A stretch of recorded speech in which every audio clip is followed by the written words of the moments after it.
So, in continuation with the verses, what we are taking or what we are understanding about the gunas of Mahavishnu, now we are also trying to see the Swarupa gunas. See, there are two ways of doing the gunas. One is the Rupa, Arupa gunas were already discussed, like what he is like Vishwaha, Vishwamayaha, and he is like Brahma. So something which we are not able to see tangibly. So we can say these are intangible qualities of the Devas, which is considered to be the Parabrahma Swarupam, which we have seen before. Now we are trying to see his other gunas or other qualities of the Mahavishnu, which ties up with some of the avatars also. When we talk about some of the avatars, what they have shown and what type of gunas they have exhibited, were also been added. So we need to understand the rishis who have cognized these gunas has given these set of namas to us. As I have already told you, not just these 1,000 namas are there for the Vishnu. There are so many namas. But these are some of the popular namas which came from the rishis. That's why we say Rishirnamnam Sahasrasya Vedavyaso Bhagami. So Vedavyasa is someone who recollected it and he gave it. So it is basically different rishis who have chanted it on different yugas to get the prominence and the proximity of Mahavishnu. So out of that, we are trying to see the 22nd verse, which also talks about some of the excellent gunas of Mahavishnu, which says Amrityuhu Sarvadrik Simha Sandhata Sandhiman Stiraha Ajo Durmarshana Sasta Vishrudatma Surariha. So we will see what are all the names and how these names are very, very special for Vishnu here. Amrityuhu. So this is the first understanding what we get. Amrityuhu. That one entity which is beyond the death or beyond decay. See, we know as a creature, as whatever the living creatures, we have to go through some 6 different stages. You get the birth, you get to grow, you stabilize, you start deteriorate, you decay, and you die. So these are some of the stages what we go through. So this same 6 stages you can also apply in any product life cycle, project life cycle, wherever you want. Even in the management concept, you do have introduction stage, growth, all right? It gets into the peak, maturity, decline, death of the product. The same. It's basically the beautiful understanding of the cycle, how the cycle starts and how the cycle ends. But this cycle of this birth and death cycle is not applicable to this Atma, to this Paramatma. So he is beyond all this. There is nothing else can give him any end for him. Okay, there is no cessation. There is nothing to say that he is there and he is going to be stopped by here. Okay, so there is no decay for him. So that is what we say, right? Mrityuhu amrityuhu. This is a beautiful understanding of the gunas of the God. Why? Because he is always permanent there. So think about simple ways. It's very simply, how do you prove? We can say, well, there could be a question. How do you say that God is still alive? How do you say, how do you think about it? It's not necessary to be in a physical form to understand. It's not necessary to be in a physical form.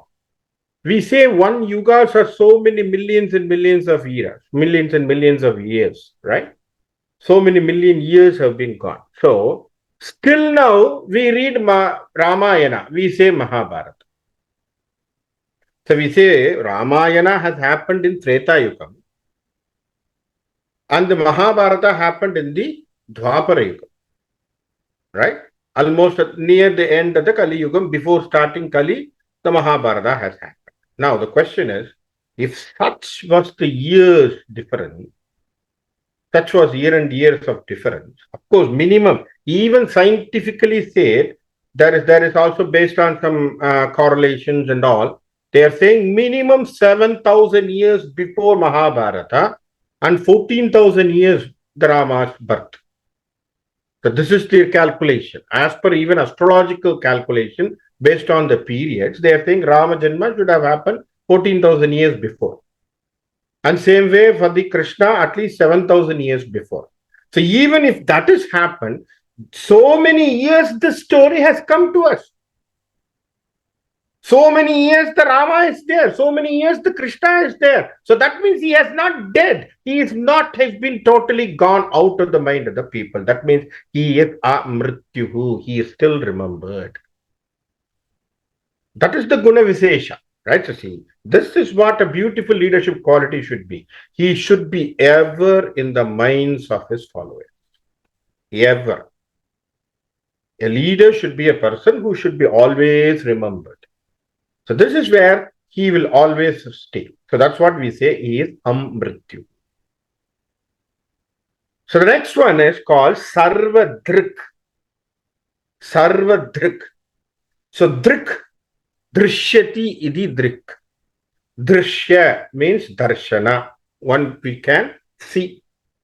Sarvadrik means he can see everything. He can see everything. Whatever is happening, he knows that. Okay? He knows everything.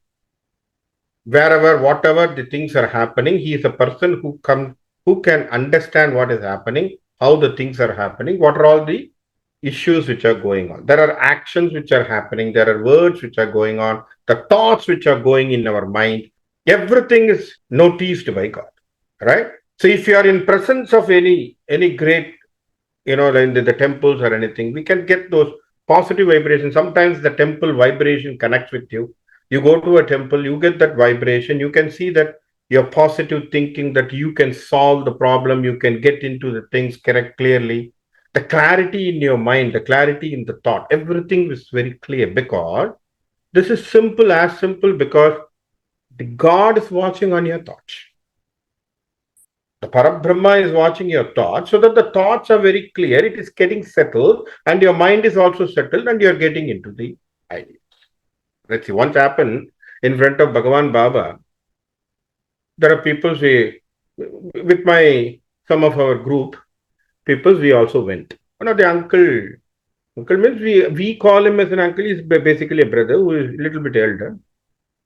He should be supposed to be around that time 32, 33. He lost his first wife, and his mother keep on insisting him that he can go and marry second, because he is very young. Still the mother wants to see his son gets married, and then he can go for the family life and everything. But he is very ardent devotee of Swami Baba. He was keep on insisting that I will not take any decision unless Swami says. But he's also a little bit jovial person also. So anytime when we go, when we are in the service time, we always go to his home, we hang over, we do the service, and he always cracks jokes here and there, and he is always like that. So we all went to Prashanti, we are all sitting in front of Swami, and Swami is just walking around. And he is giving Pada Namaskaram once we finished our service. So he came to this person. So he read his mind. You see that? That's what it is.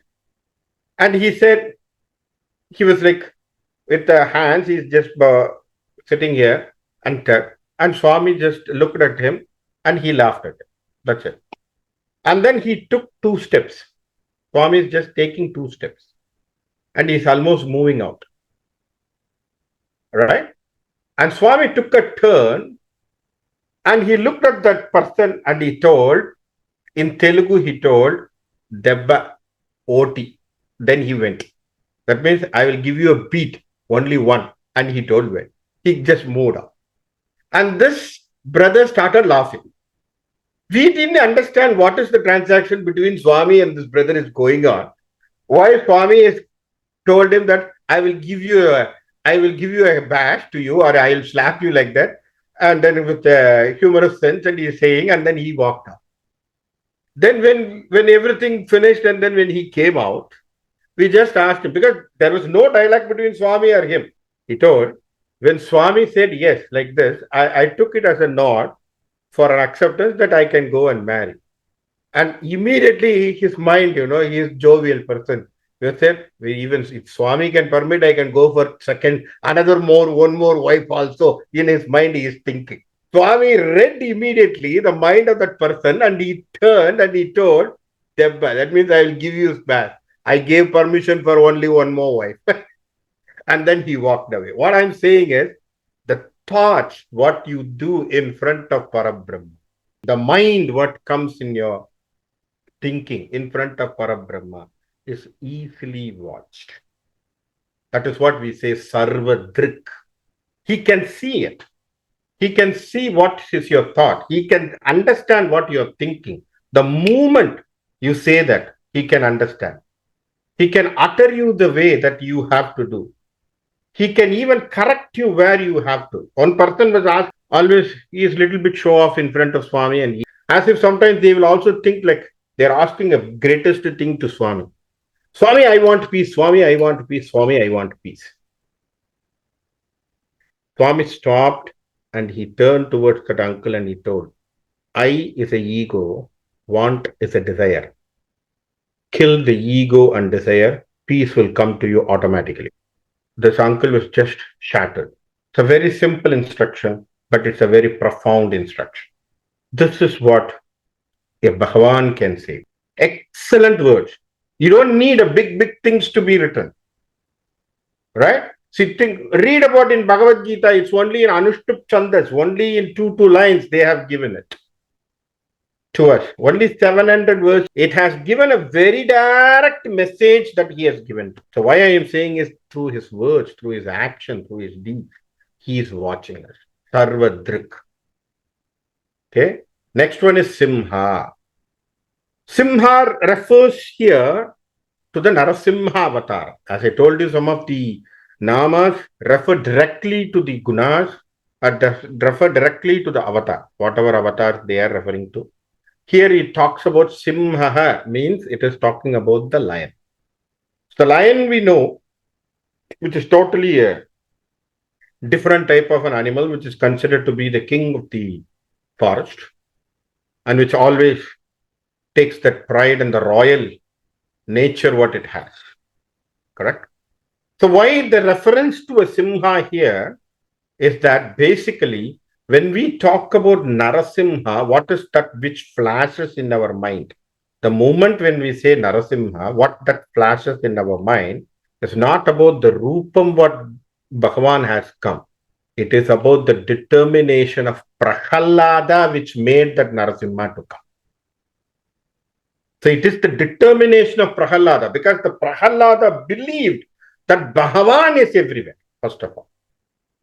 Am I right? It is the belief of Bhagavan, belief of Prahalada, that he has to manifest himself in a different way, and then he has to come out from a small pillar where he was sitting there, and he has to break the pillar and he has to come out. So it is basically the thoughts and the determination of that small child who is 8 or 9 years Balak, who is Prahalad. So its determination is very, very important. Simha means here about the greatest determination that Bhagavan gives us. So what you can have, so you can believe strongly that Bhagavan will always come, that the Lord will always be there. Correct? So see, here all the way that what we are seeing, what are all the words which we are seeing, we are talking about Sarvajñatvam of the Bhagavan, of the Lord. Sarvajña means what? He is everywhere, he is omnipresent, omnipotent, and he is permanent, he is absolute. All these gunas we are trying to see. And he is very determined to come out for his own devotee. Right? So that's why we say, if you do, a person who can strongly believe that he has to develop a great personality, do Narasimha Dhyanam, so that which can enhance you more great positive personality. A person who can always think of Narasimha Upasana or Narasimha Dhyana, he can get more positive vibration in him. He can get rid of all the negativities, what comes to it. Right? So that's why we say it is a very, very important avatar which has been come to us and which gives you the greatest lesson for us that a small, it doesn't matter, a devotee should be a big rishi. It could be a small bhalak who's a small child. Even a child can bring the God. Okay, even a child can bring the God and show the presence of the God to the universe. That's what it says, Simha. Sandhata. Sandaha means what? Santaha means it is the union. Union. Sandha. Sandhi. Sandhi means union. Sandaha. It's also the place where the union happens. What is that he is trying to unite? What is that he is trying to unite? He is uniting your action deeds. He is uniting. He is always trying to unite with his own devotee. He is trying to unite with his own devotee. So that is very, very important understanding. So when we say he is trying to unite the deeds of the person, a very simple understanding, Ravaneshwara and Kumbhakarna, and who had different birth, and they have come for the different purpose to get rid of their karmas and then to get three different births. And then at last, after being a Sisubala and Dantavaktra, after finishing the third term, and then they go back to the Vaikunta. So this is one of the legend which talks about that, saying that they had this type of one of the curse what is being given to them. So that means these deeds have been always taken into account by the Lord, and then the deeds are connected with the action. The other way we can also find out that he always tried to unite with his devotee. So the uniqueness of the Krishna is something like this. He always tried to be more friend with the devotee. So he can see that the one avatar where the Parabrahma was very playful. The one avatar where the Parabrahma was playing, was performing leelas, was trying to be very playful. And he is trying to be as much as simple. And what is that avatar? Is Krishna avatar. The Krishna avatara, where you can see that he was as a small boy, whatever the leelas and whatever things he can do, he has done all those. He is considered to be a mischief boy. Right? He was considered to be a mischief boy. That's why we say Tirada Vilayattu Pillai. So he's considered to be a mischief boy because he is always trying to do something. He's always trying to disturb others. He's always trying to go and steal the butter from the other house. He had something, do all the notorious things, whatever is possible, whatever is playful. So he was doing all these things in his life. To show what? To show what? God is joy. To show that Parabrahma means it's not the seriousness. Parabrahma means with the joy and play also, you can be united with Parabrahma.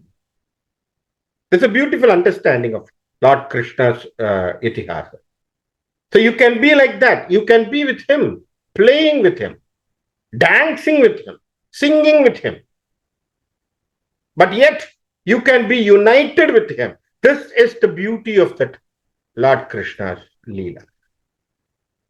Right? So Lord Krishna has such a quality that he always loved to be united with his devotees. Once, it was also considered that Lord Shiva from Kailaya has descended down to see him in the Vrindavan. To see Lord Krishna, what Lord Krishna is doing, because Lord Vishnu has taken the avatar of Krishna, and Krishna as a small child is doing a lot of naughty things, playful things and all. So Shiva wants to visit him. So Shiva came there and trying to search where he is, and try to find out. And he came to Brindavana, and Brindavana there, the Krishna is dancing and he is playing flute and everything. And he was there. And Lord Shiva was enjoying the dance. Enjoying the dance and everything is done. So that time Sage Narada came. Sage Narada came there and he was asking Lord Shiva, Shiva, you are considered to be the greatest of God, right? So what made you to come here? To see Krishna, to see him directly here, the manifestation of Krishna, to Vishnu. He said, in any avatars, I am always a devotee of Vishnu. That's what he was saying. I am a devotee of Vishnu. Shiva has made this statement. I am a devotee of Vishnu. Then Narada was a little bit surprised. He said, you are considered to be Devonki Dev. That means what? You are Devas, you are above all the Devs. Right? You are the Dev means you are the leader among the leader for the greatest Devas. So Devonki Dev you are. And you are saying you are a devotee of Lord Vishnu.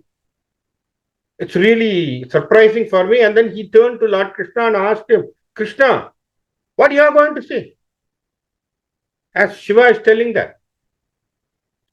And Krishna told, I am a devotee of Shiva.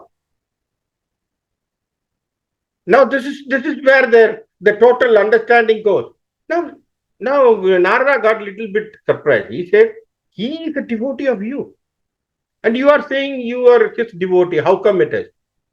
He said, yes, he is Devonki Dev. I am Bhaktonki Bhakt.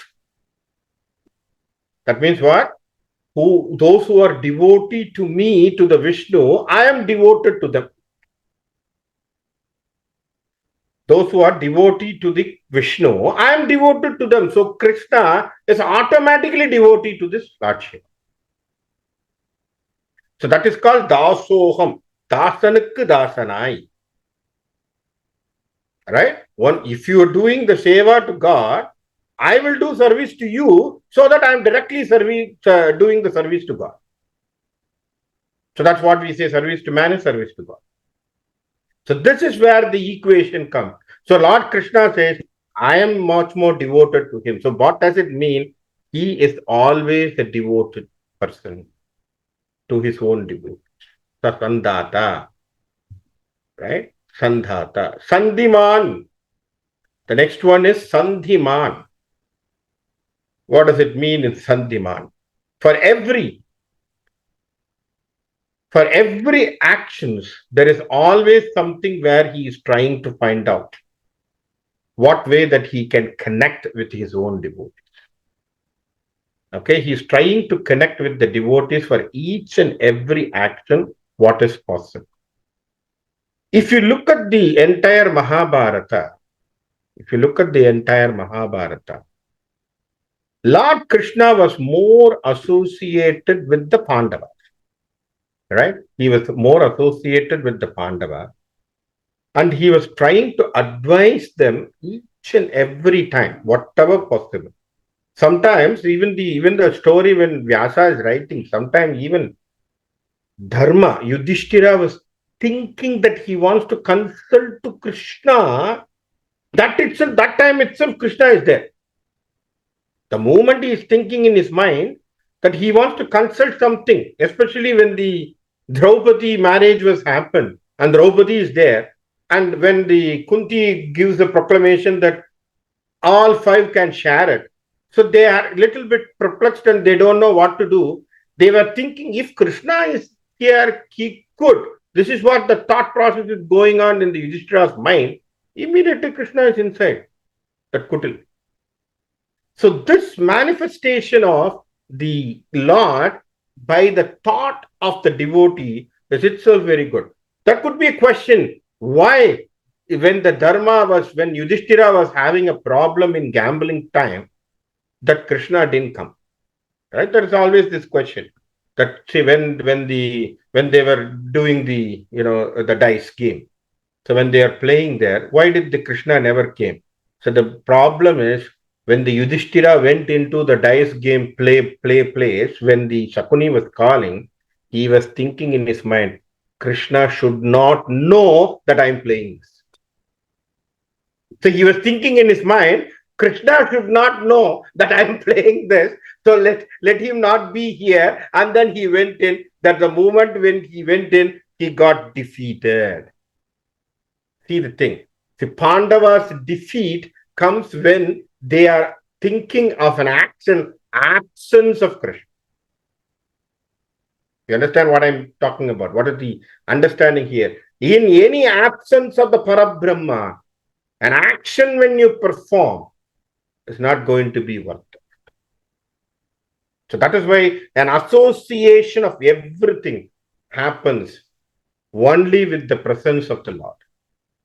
So what is the idea what we get from Pandava's life is for every action, it is Lord Krishna who chiseled, who made the act, who made the drama, who made that Leela to work.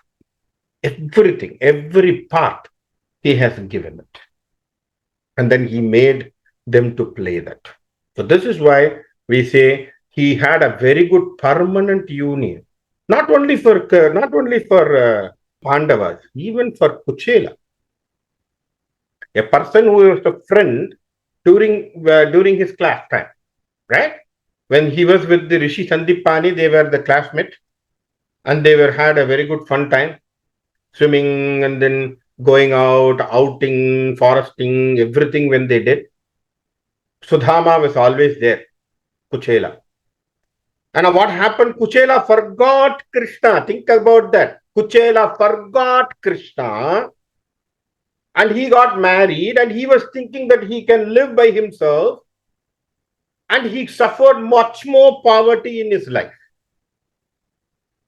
And one fine morning, one of his wife, his own wife, is trying to remind him, Are, your friend is the king of Mathura now.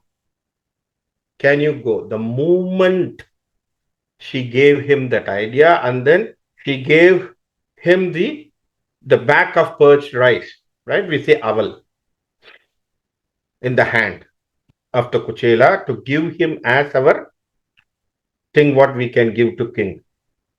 And he is having in his hand and he walked in. Everyone is looking at them. How this type of a person for a king is coming there? The moment when Krishna saw Kuchela, he came out of the throne, he is running towards him in the streets and he is going and hugging them. The moment he saw the Krishna, the glance of Krishna from that distance, the entire poverty-stricken hut has become a big palace there, straight away. So what does it mean? The moment, every union with the God, the act will become very big, purified, sanctified. So this is where we say unifying with ourselves with this greatest Lord is very, very important. That's what we say, Sandiman. So who tries to unite himself?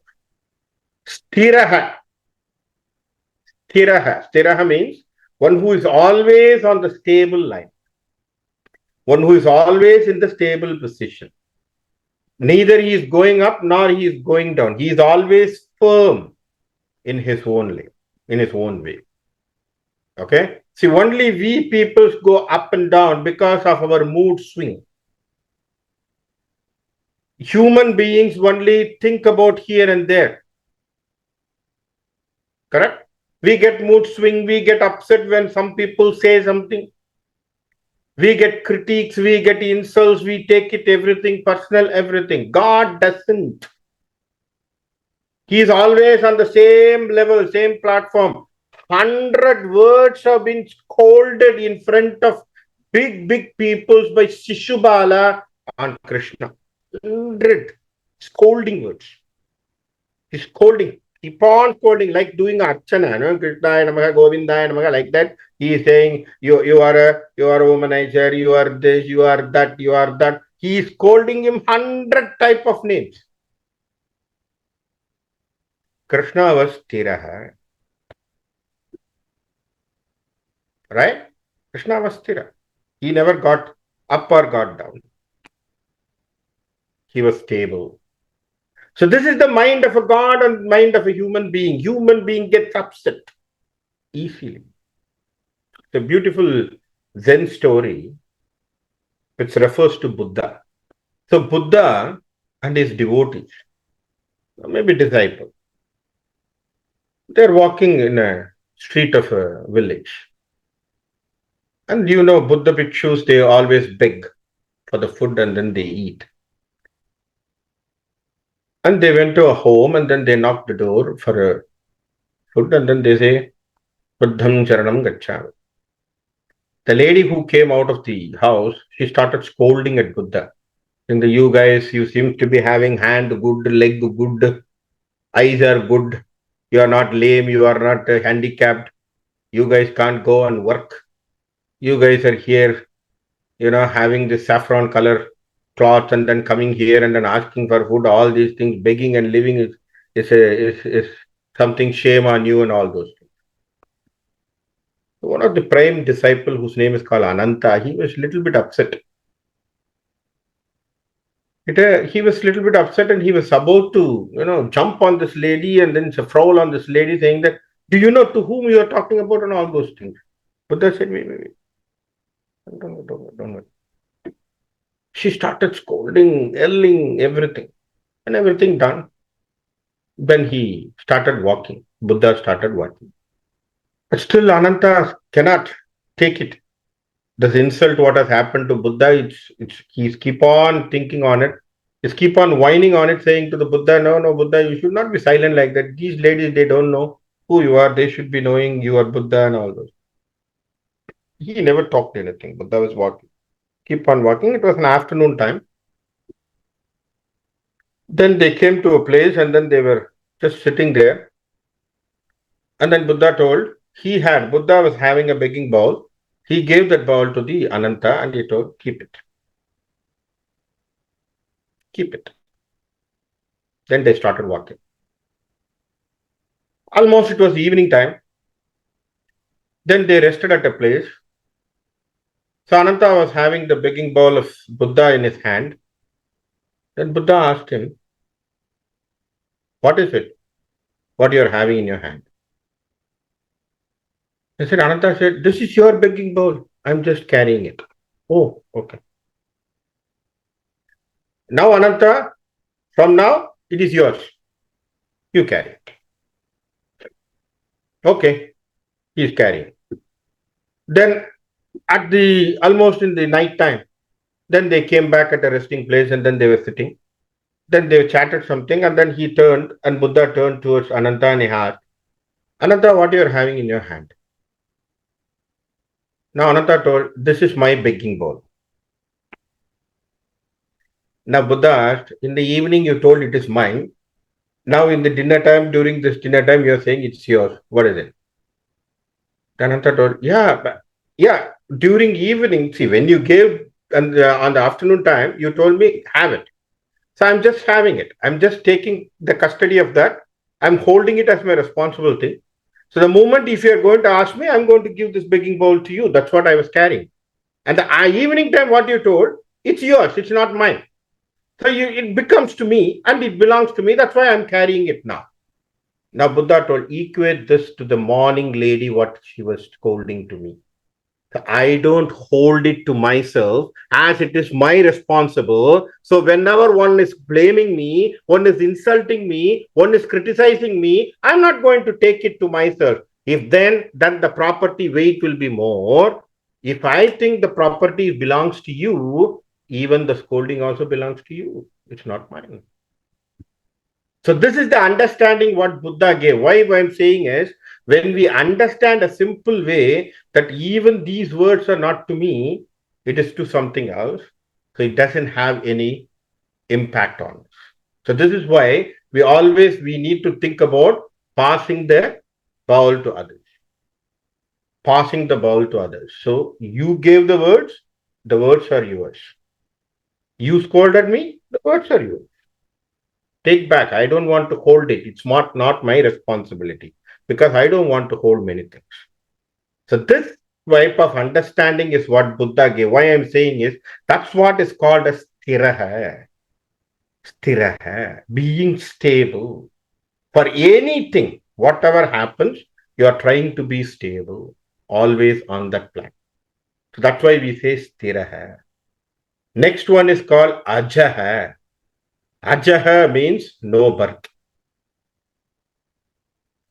But as per Shankaracharya takes a different way of understanding. He says one who is very active and dynamic is considered to be ajaha. One who is active and dynamic. He never thinks, he never sits calmly. He prepares for the next thing. He prepares himself for the next moment. That means he is not living only in that. Right? He is very active. He is always active. That's why the moment the devotees call him, he is ready to go and attend them. Whether it is an elephant, when the elephant calls him like Parabrahma, they said maybe Gajendra Yalva. Or it could be Shabari, who wants to give him the small the berries what she wants to give, what she has tasted and she wants to give it to you. Or it could be the Sudhama who wants to give a parched rice, whichever it is. It doesn't matter. He is always ready for his own devotees. The moment the devotees sincerely believe, sincerely call them, sincere, with the sincerity if they can utter, he is always present.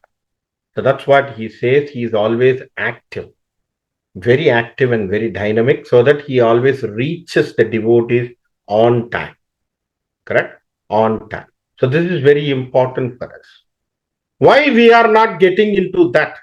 Why we are not getting into that out of this, the birth and death cycle? Because we are always entangled with something which is called as the birth and life cycle because of our vasana. We are always entangled with the vasanas. So we get into vasanas, we get deeper and deeper into the vasanas, we still stay with the vasanas, and we don't know how to come out of it. So this is where we make a mistake. This is where God doesn't get involved in all these vasanas. So he always comes out. So that's why he is considered to be unborn. So he is always free from all this birth and death. Okay, unborn. Durmarshanaha. The next one is Durmarshanaha. Durmarshanaha means one who cannot be conquered, one who cannot be defeated. Okay, so one who cannot be defeated. Beautifully here in this, there is a commentary or there is a beautiful understanding given by Swami Chinmayananda for this word. He says, see, God gives you different birth. Okay, so birth after birth, birth after birth, birth after birth, you have a different vasana. For each vasana, you get a birth, and then you want to clear that vasana, you come again. You have some good deeds, you have a lot of bad deeds, you have a lot of prarabdha karma, sanchita karma, all these karmas are there. You take your birth, accordingly, you get your birth, recycle, cycle. God is always watching you, saying that at least a moment this guy will change. At least a moment this guy will come out of the vasana. At least a moment he will come and merge with me. So he is always waiting for it. What happens is he is always very firm that this guy will always change. Anytime he will change in his life, in some birth he will try to be with me, and some birth which he will be always merging with me. So he is not giving up. He is not giving up the hopes. That's what he says. Swami Chinmayananda takes a beautiful understanding. Durmarshanaha means he is always thinking that you are going to come to him at any one point of a janma somewhere, and he is going to take you there. So that's what he says. You will ultimately reach him on one day. So this is where he says it has a very good impact. So it's a very positive sign, because God is also waiting for us to come and to reach him any day. So the problem is we are not understanding that point where we have to go and merge with him through the devotion, through charanagati, whatever way that we want to do it, through the devotion, or whatever way we want to show, we are not doing it because we are always entangled with the different vasanas what is being given, right? Because the vasanas are always driving us and we are always going behind these vasanas and then do it. This is what beautifully said by Swami Sukapodhananda. In one of his lectures, he says, we always have what is called dog's logic. What is this dog's logic is? One dog, he was living in a big lavish house. Okay, all the great food and dog bites and everything with all expensive things have been given to the dog. But still, the poor dog is always want to go for the things which is available on the streets, right? Always the dog's thinking is that. So it saw a dry bone which is on the street the day when it came out. It ran towards the dry bone and it tried to bite the bone. Okay. Tried to bite the bone so that it was thinking the bone will have a flesh so that it can taste it. So what happened? The bone is very dry. So the bone tried to pierce the mouth of the dog and the dog started bleeding. Okay. So now with the tongue, the dog is trying to rub off the blood and it started tasting the blood. Okay, its own bleed.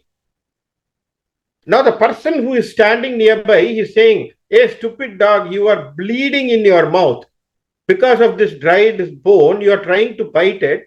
Because of that, you are bleeding. Throw away and go off." Now the dog thinks in its mind saying that, no, no, I have never seen the blood taste before. It's only from the bone when I bite, I'm getting the blood. That means the bone is having the flesh and the blood itself. So let me go and bite it more. So it is doing more faster and faster and faster. This is the human mind, he says. This is the dog's logic, what he says.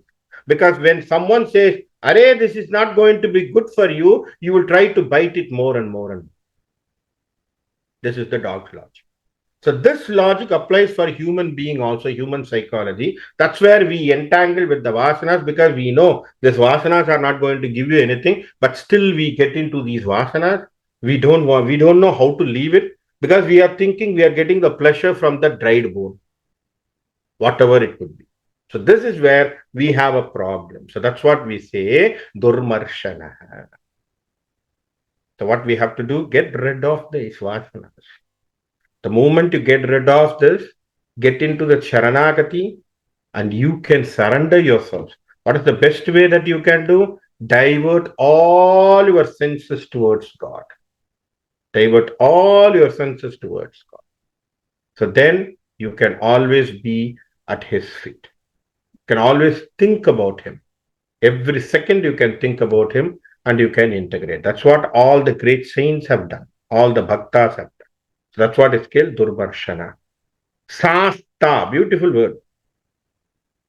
Shasta is considered to be one of the avatar also for the Ayyappa we say.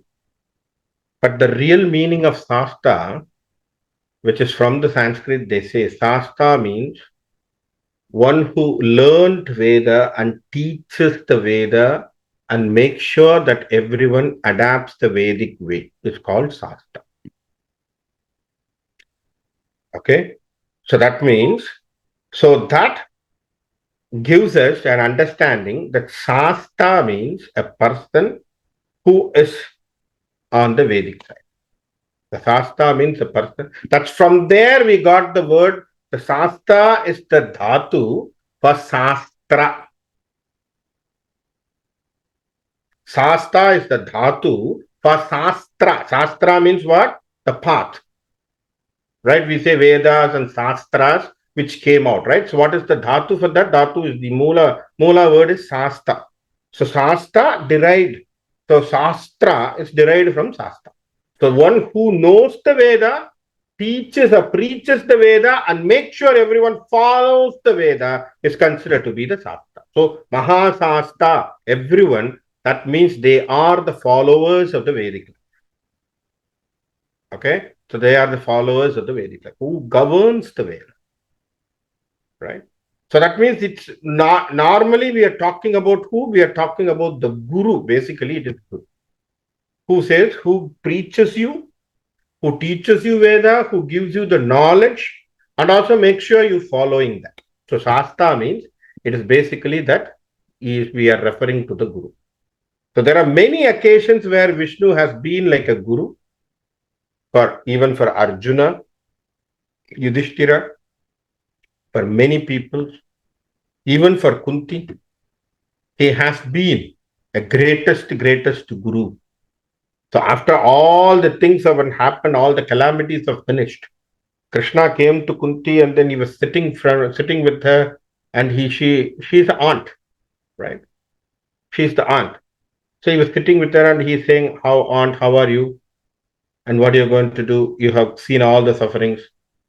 Now you have got the everything back and your happiness is back. What do you want from me?"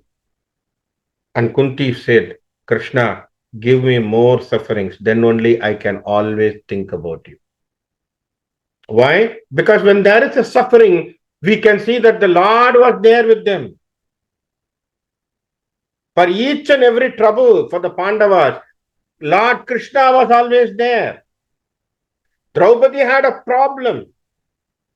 She was disrobed in front of everyone in the palace. Krishna was there. In the greatest battle, Krishna was there. Advice, Krishna was there.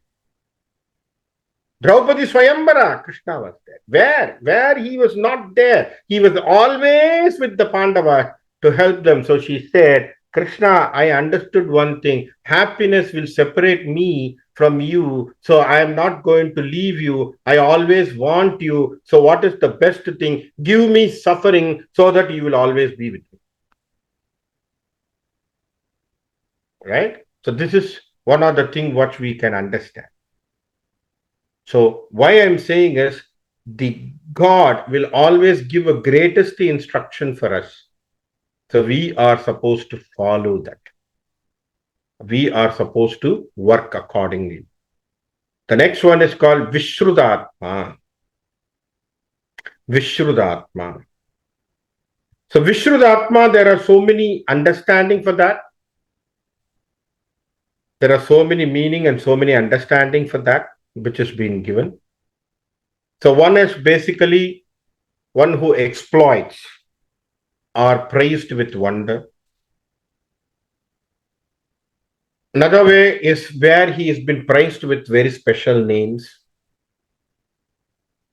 And there is Vishesha in his all his birth. So there are so many understanding for this Vishrudatma. So Adi Shankara points out that he has a special character. What is the special character? Satyam, Jnanam, Anantam. That is what we are called as Satchit Ananda. So a person with Satchidananda Rupam is considered to be the Vishrudatma. So he has that special quality. To define the Satchidananda, there is so many Upanishad verses, so many quotations can be given. But that will itself will run as a great lecture. But to understand that he is always a Sat, who is always permanent, Chit, which is always in the Jnana Marga, Ananda, which is the bliss. So if you understand the three important ingredients which has been there, as always the role of Parabrahma. So that is called as Vishrudatma. So next one is called Surariha. Surariha. So what is Surariha means? One who slays all the enemies. One who can kill, ward off all the enemies. So he is considered to be the Surariha, who can destroy all the enemies. By meditating, Swami Chinmayananda says, by meditating on this particular Nama in your mind, he says, you can also destroy all the enemies. So what type of enemies we are talking about? There are the 6 enemies which are within us. Okay? Kama, Krodha, Lobha, Moha, Madha, Mascharya. All the 6 type of enemies what you have within can be destroyed by just japam of this Surariha. So that you can get rid of all those greatest enemies which is there in our mind. So these are all the understandings what we get from the greatest namas which we see here. From this verse, Amritatmaha Amrityuhu Sarvadrik Simha Sandhata Sandiman Stiraha Ajo Durmarshana Sasta Vishrudatma Surariha. So that's the greatest understanding, the greatest verse. It talks about the big qualities and the gunas of Parabrahma Vishnu Rupa. So it is also applicable for all the deities. Whatever deities you see, it is applicable for every deity here. And you can always connect with all these gunas, with all the deities, and then you can cherish and praise them. So with that, I just stop here. Hari Om Kayena Vacha Manasendriyarva बुद्ध्यात्मना वा प्रकृते स्वभावात् करोमि यत्तत् सकलं परस्मै नारायणायेति समर्पयामि यदक्षरपदभ्रष्टं मात्राहीनं तु यद्भवेत् तत्सर्वं क्षम्यतादेव नारायण नमोऽस्तुते विसर्गबिन्दुमात्राणि पदबाधाक्षराणि च न्यूनानि चातिरिक्तानि क्षमस्व जनार्दन अन्यदाचरणं नास्तमेव शरणं मम तस्मात् कारुण्यभावेन रक्ष रक्ष जनार्दन हरि ओं तत्सत् इति श्रीरामकृष्णार्पणमस्तु स्वस्ति प्रजाभ्य परिपालयन्तां न्यायेन मार्गेण महीं महिषां को ब्राह्मणेभ्यः शुभमस्तु नित्यं समस्तलोकाः सुखिनो भवन्तु समस्तलोकाः सुखिनो भवन्तु समस्तलोकाः सुखिनो भवन्तु हरि ओम शांति शांति शांति